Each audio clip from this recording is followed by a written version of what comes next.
Hello, everybody out there in YouTube land. Welcome to Diego Knows. I'm Diego, and today we're going to talk some more about sluts in the city. That's right, sluts. I made a judgment call. That's right, sluts in the city. Okay, no, Sex in the City. Okay, that great show from the late 90s and the early 2000s. I'm Diego. I have watched every single episode, all goddamn 94 episodes of Sex in the City. I watched all of them, and I watched them back in the day when they first came out. I'm watching them again so I can review them for you and for me too, but for you, okay? Because I swore to you I was going to review every goddamn episode of Sex and the City. Okay, all 94 episodes, and I'm going to do both movies. I've already reviewed that piece of shit show, and just like crap, do not watch it. It sucks. It's an abortion, but I already reviewed it. The videos are on here if you want to see it, okay? But we're not going to talk about that show today. We're talking about the good show, Sex and the City, late 90s, early 2000s, okay? Now, the reason I watched that show, a straight guy, the reason I watched that show was because I was trying to get laid, okay? All the hot girls I knew, okay, were watching that show. They're all talking about it. So this was my way of jumping in the conversation, if you know what I mean, okay? Because I knew these characters too. I watched it too. None of my straight guy friends were watching the show, okay? Not on a regular basis, at least. So they didn't know what the fuck was going on, but I knew what was going on, all right? I watched the show. I know these characters just as good as you do, okay? Match the trivia with me anytime, any day of the week, all right? So that's why I watched the show, because I was trying to pick up tips on how women think so I get laid. Okay, I was living in a big city. I was a young man. Obviously, I was a younger man back then. You know, I was just out of the Marines, going to college during the day, and then, you know, working at night. You know, I worked with a lot of young people, models, singers, actors, and stuff. We were all like in the business, all trying to make it, you know. We're all doing that stuff, and we went out a lot. We partied a lot. Okay, we worked in the industry, hotels, restaurants, nightclubs. We worked in all that kind of shit, bartending, So we did all that stuff. So we hung out a lot together. We would do things together. We went to parties all the time. So yeah, and we did a lot of fucking, okay? We did that too, okay? That's what you do in your 20s, okay? It's your 20s. What else are you gonna fucking do, right? Okay? So like I said, I was younger back then. I didn't have any kids back then. So I liked the show. It was a zeitgeist into what was going on at that time. Whatever was cool at that time, it showed up on Sex and the City. These were city women, not girls, city women, okay? They were older than me. I was in my 20s. These women are in their 30s and 40s. But they were basically doing the same stuff I was doing. They were going out to eat all the time. They were taking taxis everywhere. They lived in a big city. I lived in a big city too. So I understood that lifestyle. Okay. But unlike them, I actually had a car. Okay. So I understood that lifestyle. Okay. So I was very familiar with living in a city, okay, and just surrounded by people, big buildings, lots of culture. Chicago's a very big city, lots of culture there, So I was used to that, okay. So I was familiar with the whole setting, okay. The only problem I had with the show is I did not agree with the way they were treating the male characters on the show, the straight guys on the show. I don't know what the fuck those were. Those were not straight guys. Straight guys do not act that way. They don't talk that way. They don't do that kind of stuff, okay. Now, if you remember on the show, initially, like in the first 3 seasons of the show, the show mostly focused on one night stands or just fucking guys. In the next episode, they get a different guy. Find something wrong with them 5 minutes before the episode is over. Get rid of him. Next episode, new guy. We're rinse and repeat. But now they're not doing that anymore. Okay, so now that we're in the final season here, for the past couple of seasons, they've just been focusing on the relationships. Okay, keeping guys around longer. The guys aren't one and done anymore. Now they show up for a few episodes and then they break up. Okay, so that's the biggest difference. So we're dealing more with the women, how they deal with relationships, not just how they deal with sexual partners. Okay, so that's the biggest difference. I think that's when the show really took off. I think it lured in a bunch of women with the whole one night stand thing, and then eventually the fans were like, hey, we want to see that guy again. We like him. Bring him back. Bring that actor back to play that character again because we really like him. They look good together. Now this show would never happen on a fucking guy show, okay? But on a girl show, yeah, bring him back. Yeah, we like seeing them two together. But I think that's what happened. That's how we got Big. That's how we got Aiden, and that's how we got fucking Steve. I think that's what happened. Okay, they just started fucking bringing back characters, actors that were one and done, bringing them back because the fans liked them so much. I think that's what happened. And that's what's going on right now, okay? So now we're in the final season, okay, of Sex and the City. And just real quickly here, I do not censor myself. Okay, so I'm going to tell you a straight man's point of view. Okay, that's what I do here. I give you a straight man's point of view, okay? And I will not censor myself. So if you're easily offended, okay, if you're a snowflake, if you're easily triggered, get the fuck out right now. I will not spare your feelings. Okay, I'm going to tell you the honest God truth. I'm going to tell you what your boyfriend didn't tell you, what your husband didn't tell you, what your dad didn't tell you. I'm going to tell you, okay? Because there's enough bullshit, okay? This show is fucking lollipop land. I love the show, but it's fucking lollipop land, okay? And we need to get you out of lollipop land, okay?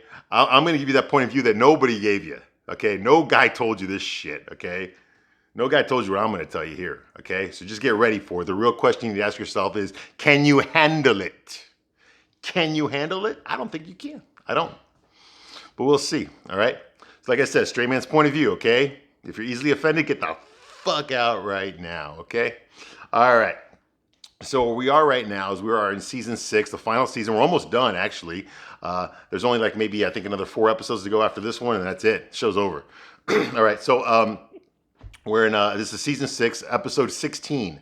The name of this episode is called "Out of the Frying Pan." Okay, "Out of the Frying Pan." Okay, episode 16 of season 6 of Sex and the City. Okay, so it starts off with Alex and Carrie. They're dating. They're going all over. They're going to all these different ethnic neighborhoods in New York. They're going to Chinatown. They're going to Little Italy. They're going to all these different areas of New York and eating there, because on this show, all the women on the show, they go out to eat for breakfast, lunch, and dinner every fucking day of the week. Okay, none of them knows how to cook except for Charlotte, and she only cooks on special occasions. That's it. Okay, all these women go out to eat for breakfast, lunch, and dinner every day of the week. I'm not fucking making that up. Okay, with the exception of Charlotte, and she, like I said, she only cooks on special occasions. All right. Yes. Who the fuck can afford? A lot of you people out there going like, oh, they're not all rich. They're not all rich. Carrie's not rich. Okay, like Carrie can afford to go to breakfast, lunch, and out to eat for breakfast, lunch, and dinner every fucking day of the week. Okay, can you afford to do that? Can you afford to go to a nice restaurant? Okay, every fucking night for dinner. Can you afford to go to that fucking diner every fucking day for for lunch or brunch on the weekends? Can you afford that? No, you probably can't. Okay, so yeah, okay, every fucking day. Come on. Come on. All right, but anyway, just go with it, right? Just go with it. Okay, that comes, all 4 of them are that. All 4 of the women are that way. Yeah, I know, right? Yeah, realistic, huh? Okay, so anyway, so they're all going out to eat because, the girls, their boyfriends always take them out to eat. They never really take them anywhere else, So they're going to all these different places. So Carrie gets all dressed up, and Alexander Trotsky, the mad Russian, eccentric artist. By the way, he's like what? He's shorter than Sarah Jessica Parker. Okay, when they're standing next to each other, she's taller than him. I know she's in heels. Without heels, she's probably the same height as him. But yeah, he's a short motherfucker. Mikhail Brishnikov is a short motherfucker. I know the camera they film him this way so you can't tell. But when him and Carrie are standing next to each other, you can tell he's here and she's right there. Okay, when they're walking together, you can see that. Okay, but anyway, so they're going out to eat, and finally she gets excited because they're going out to eat again. Okay, so she's wearing this big pompadour dress. It looks stupid as fuck. It's just like the skirt she wears in the opening credits. Okay, that fucking tutu, that ballerina tutu, but it's longer. Okay, she wears the exact same fucking dress in Just Like Crap later, like 20 years later. Okay, she wears that, but it's fucking stupid as fuck. And if I was her boyfriend and she was gonna go wear that, and we're going out somewhere like the opera or something, and she wore that, I would be like, no, we ain't going today. Now depending on how well I know her and how well I like her, if I really liked her a lot, I'd probably be like, hey, sweetheart, can we wear something else? You're gonna attract a lot of attention. I wouldn't tell her she looks like shit. I wouldn't tell her that. Okay, I'd say something like that. All right. But if I didn't know her that well, if it was like a first date or something, I'd be like, hey, something just came up. I gotta go. Bye. That's what I would have done realistically. Okay? But she's wearing this fucking big, goddamn fucking. It looks like a beehive. Made with white fucking, some sort of fucking fabric. I don't fucking know shit about fashion. All I know is what looks good and what don't look good, and what Carrie's wearing does not look good. And what really pisses me off by the show is that nobody on the show ever fucking calls her out on her horrible fashion choices. Horrible.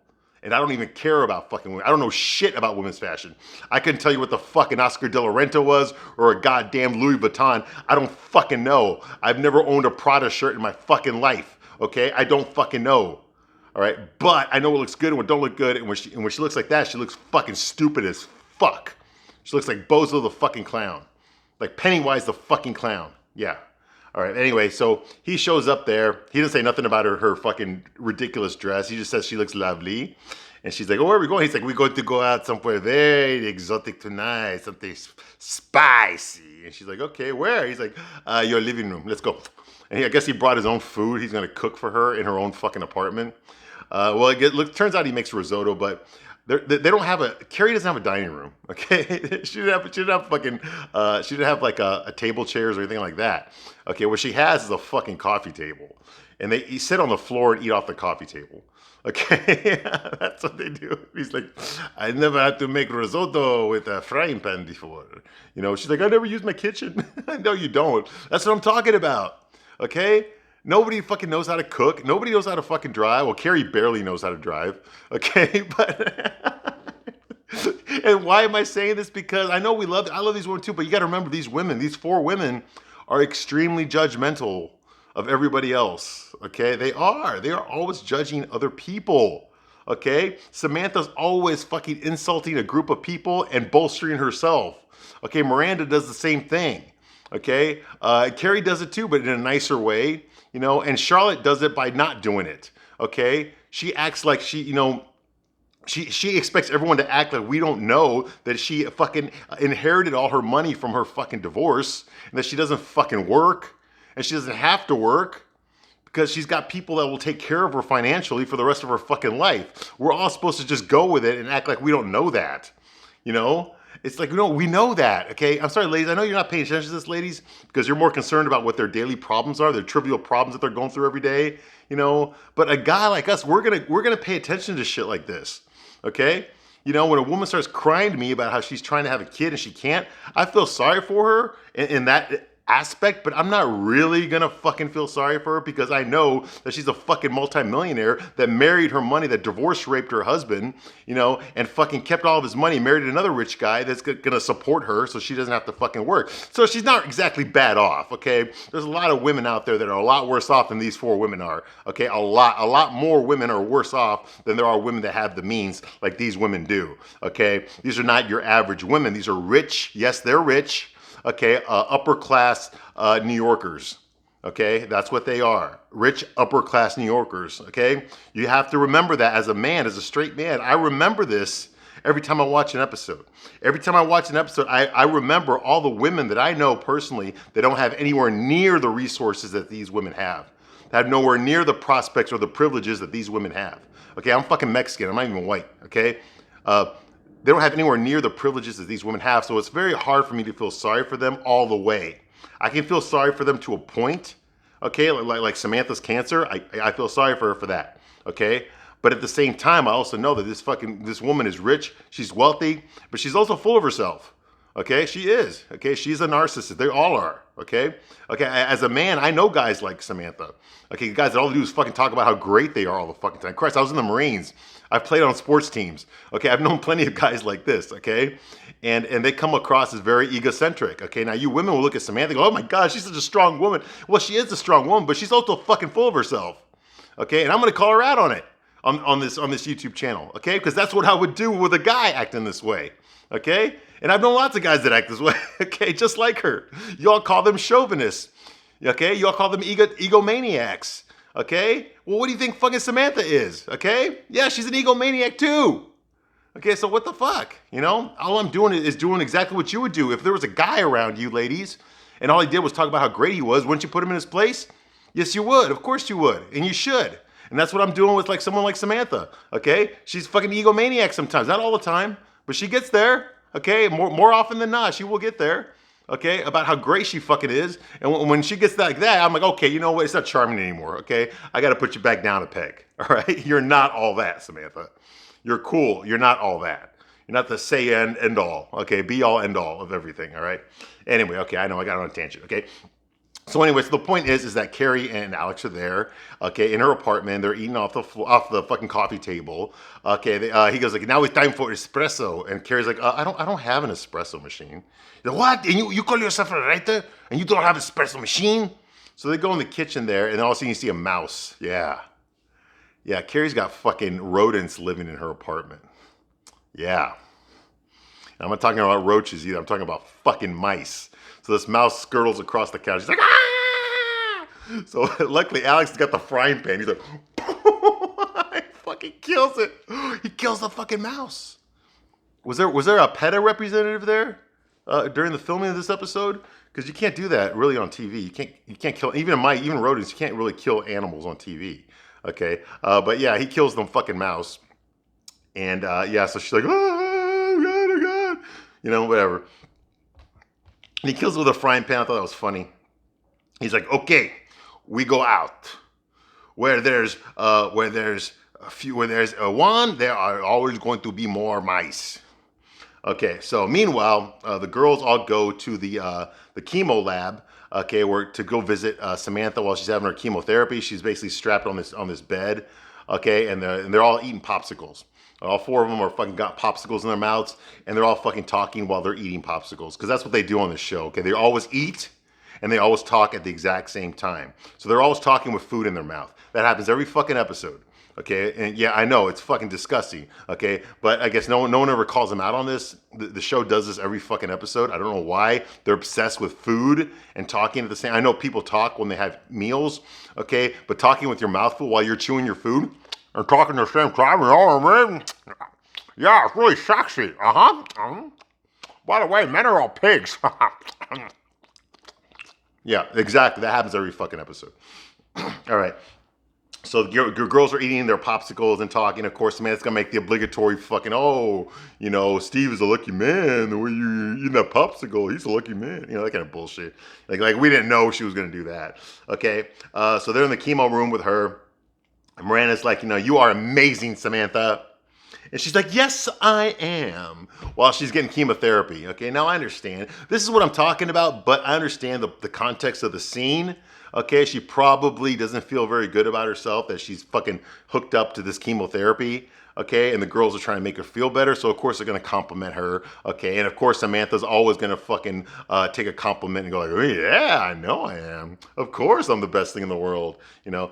In these circumstances, I'll give it a pass because I understand that right now she's, you know, being treated for cancer. Okay, so she needs a morale booster. Okay, but what bothers me when she says shit like that, when she's just fucking like having brunch with the girls, and they're talking about sex, they're all talking about their problems, and Samantha's always got the solutions to their fucking problems, despite the fact that she doesn't do relationships. She has solutions to all of their fucking problems, okay, because she's the queen of sex, okay, she's the goddess of all sex, she knows everything about fucking sex, because she's the greatest fucking woman in the whole fucking world. Get the fuck out of here with that bullshit. There's only so long I can hear that shit. It's not charming anymore, okay, it's not charming anymore. That's what I'm talking about, okay, but in this context, I'll give it a pass, all right.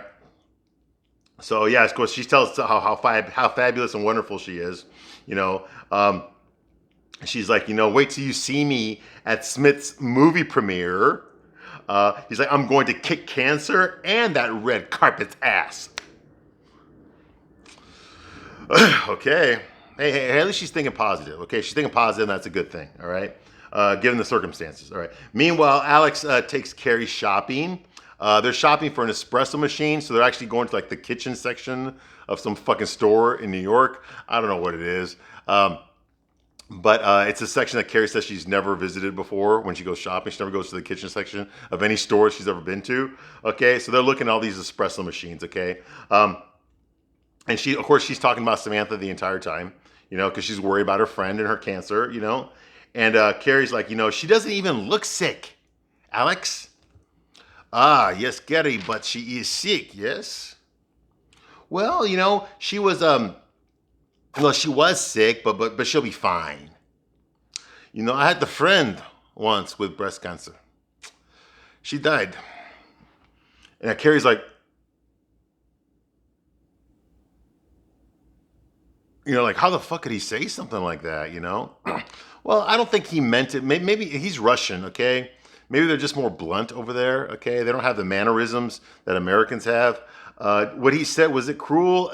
Yeah, I guess you could see it as cruel, yeah. Yeah, it all depends, you know, on how you want to look at it. You want to look at it as cancer, or do you want to look at it as your friend has cancer, you know? Or you love your friend and you're afraid for them, you know? Carrie obviously loves Samantha very much. Not in real life, of course, but on the show she does, okay? And to hear her friend have cancer like that, like entering the possibility in her mind that her friend might die, yes, that's known. It's in the back of your mind, but you don't want to go there. Not everyone's willing to go there. You know, I've had people in my family that have had cancer, you know, and the last thing you want to think about is this killing them. You want to believe that they're going to beat it. Okay, sometimes they do, sometimes they don't. You know, but I can understand Carrie's mind not wanting to even go anywhere near that. But he went there right away because he doesn't know Samantha. Okay, so he was just making an observation. Okay, but yeah, he could have been more tactful about it. Okay, he probably shouldn't have said that. In fact, I'll give it. Yeah, he shouldn't have said that. That was a bad thing to say, considering that he knows that Samantha is one of her closest friends. All right. Okay. He does find an espresso machine, by the way, and he buys it for her. Yeah. He buys her an espresso machine, right? I'll get to that later. Okay, meanwhile, Charlotte is cooking eggs sunny side up, okay, for Harry in the kitchen. Like I said, someone knows how to cook. She's cooking for her husband. God bless her. You know, I know I've said some bad things about Charlotte, but she is the one girl on the show that I am attracted to. That, you know, that I would fuck in a heartbeat. Yes, if you gave me a choice, who would be your first pick? It would be Charlotte all the way because she's feminine. Yeah, I know she's an airhead. I know she's a gold digger, but she's feminine and she's very pleasant to be around. She really is. Okay, so yes, I could totally get with that. All right, absolutely. Oh yeah, I'd tear that shit up. But anyway, yes, it'd be Charlotte. Okay, and yeah, she's cooking. Yeah, somebody knows how to cook on the show. Okay, and then her doctor calls. She answers the phone. Um, when she's done, Harry's there. He knows that she's talking to her doctor. When she's done talking, he asks her, "What was that about? You know, what was that?" And she's like, "Well, you know, that's doctor. They called me my eggs. My eggs were not viable. Okay, because she's been trying to have a kid and she can't get. She's been having a very hard time getting pregnant. She's been trying to get. She got pregnant. She lost a baby like almost immediately. All right. She was trying to have a baby with her last husband. That didn't work out. Okay, they got divorced instead because he didn't want to try anymore. But well, that was one of the reasons. But with Harry, she wants to try to have a baby, even though she's fucking 38 years old. She wants to try to have a baby again. She's been trying really hard. She lost the baby. And now she's trying again. She had to wait 2 months, so it's been 2 months. She's trying again, and the doctor just told her her eggs aren't working out, so they're not viable. Okay, so she has almost no chance of having a kid. All right, giving birth to a kid. All right, and so she's upset about that, and she says it to, you know, that my eggs are not viable. He's like, "Oh, baby, you know, what do you want to do?"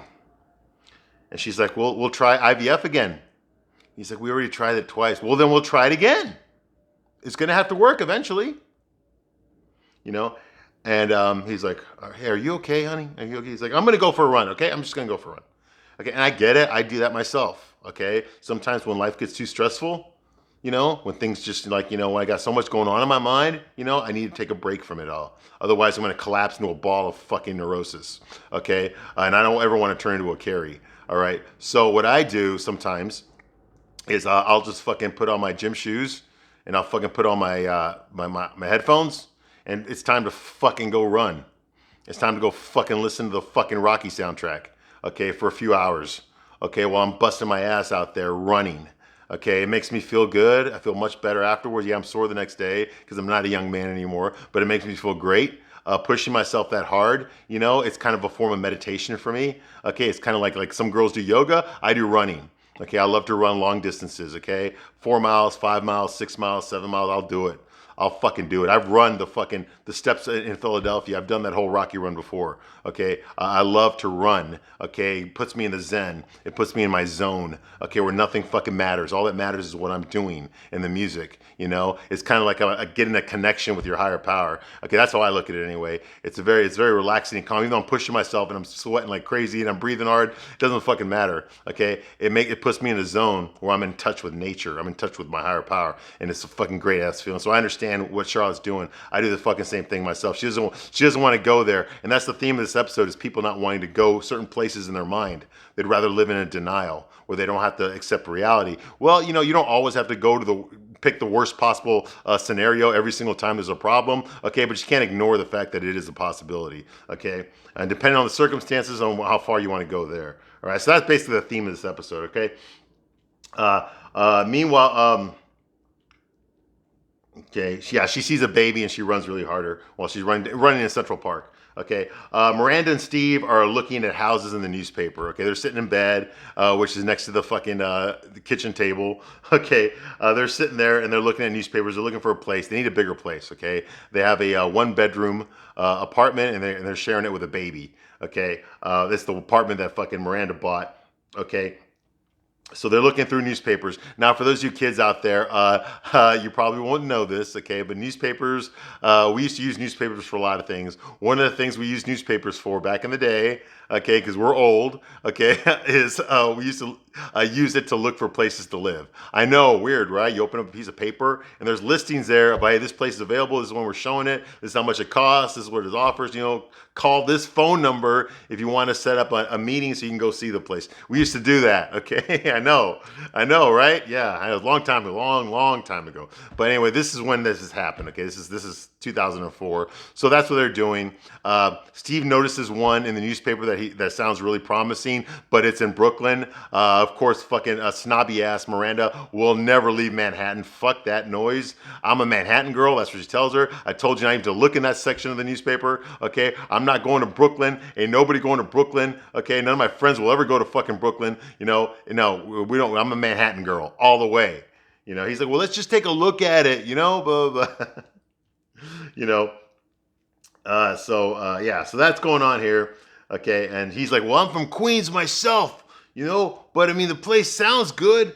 You know, so he said, hey, between sleeping in the dining room, you know, the dog and the cat and the baby, you know, we can't keep living like this, you know. So of course,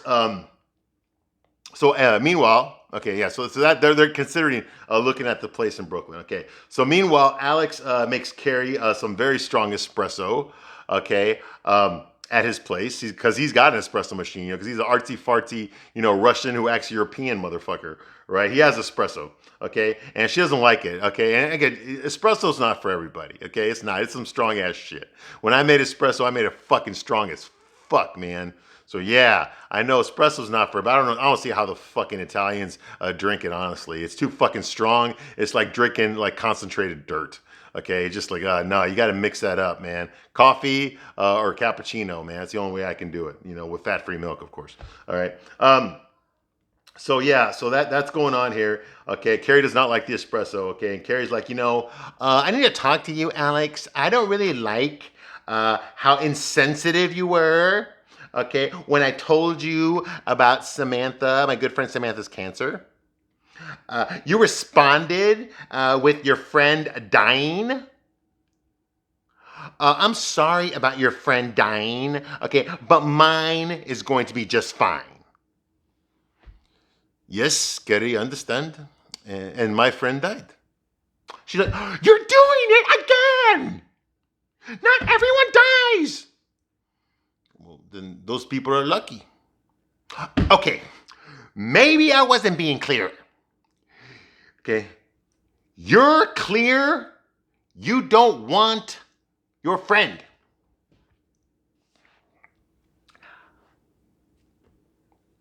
No. I think you are being very clear here, Carrie. You do not want your friend to die. She's like, stop saying that! Stop saying die! To be realistic, you have to accept the possibility. She's like, no! They caught it early at stage 1. And scaring me does not help. You know, Kerry, when my friend died... Okay, that's enough! You're not listening to me! No, Kerry, you are not listening to me. I just said don't talk about your friend dying. Her name was Sophia. I'm leaving. So she starts grabbing her shit, okay? He's like, wait, where are you going? We have an espresso. No, we are not. We are not listening to each other. Well, sit down, Kerry. Kerry, you acting like a child. And you are acting like an asshole. Okay, Kerry, you know, maybe you should go. I'm going. Okay, that's a fight right there, man. Hey, let me tell you something, dude. I gotta tell you, Carrie. Yeah, I think that there's room for improvement on both sides here. Okay, but yeah, Alex is being insensitive. Okay, I give Carrie that one. Okay, he's being insensitive. He does not understand the importance of Carrie's relationship with Samantha.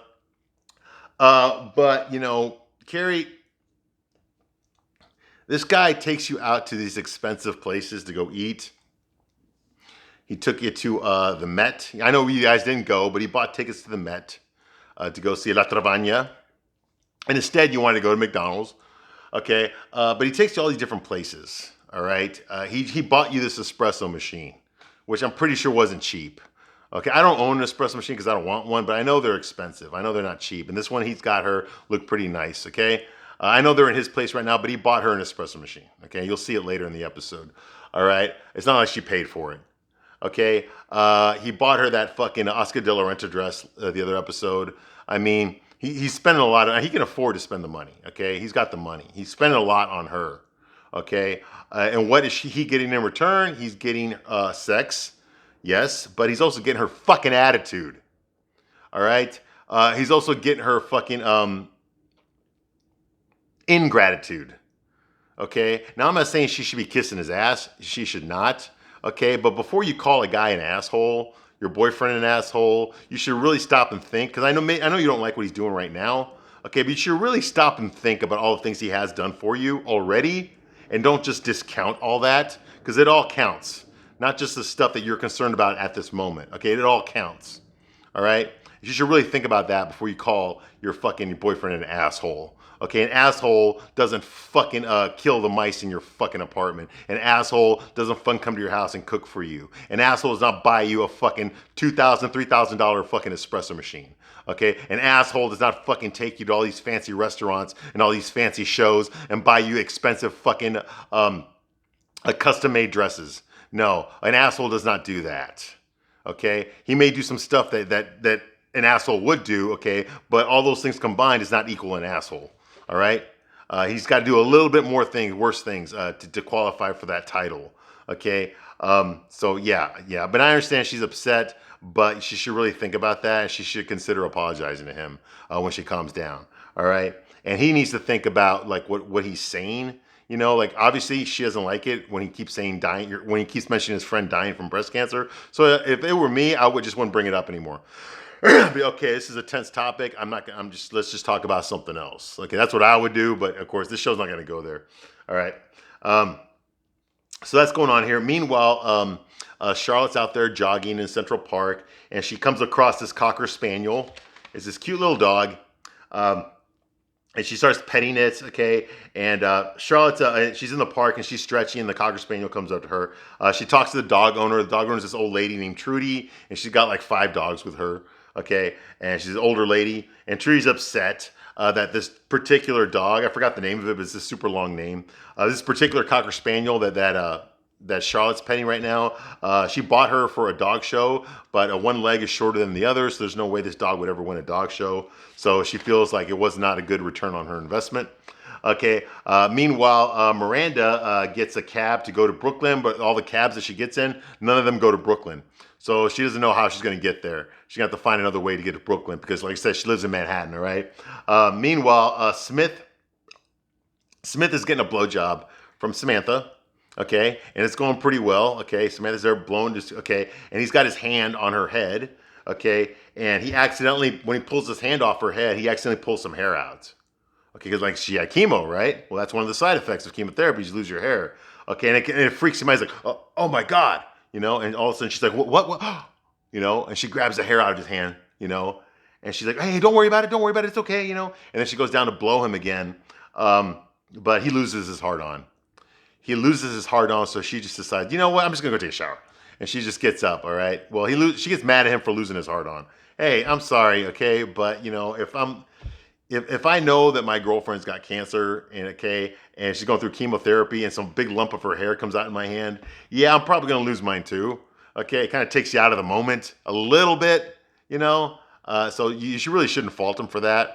You know, and, you know, no offense to you, Samantha, but I'm pretty sure this ain't the first time this has happened to you, okay? All right. Okay, sorry. Okay, not sorry. Okay, so meanwhile, Carrie talks to Miranda out on the street and asks if she thinks that Samantha will die. Okay, and it's a conversation they don't really want to have, okay, but what do you call it? Fucking Miranda keeps telling Carrie, is Samantha okay? Is Samantha going to be okay? You think Samantha's going to be okay? Carrie tells her that, her hair fell out when she was doing a job, if you know what I mean. Okay. And that maybe, and she says, like, well, my boyfriend told me that she might die. Alex told me that she might die.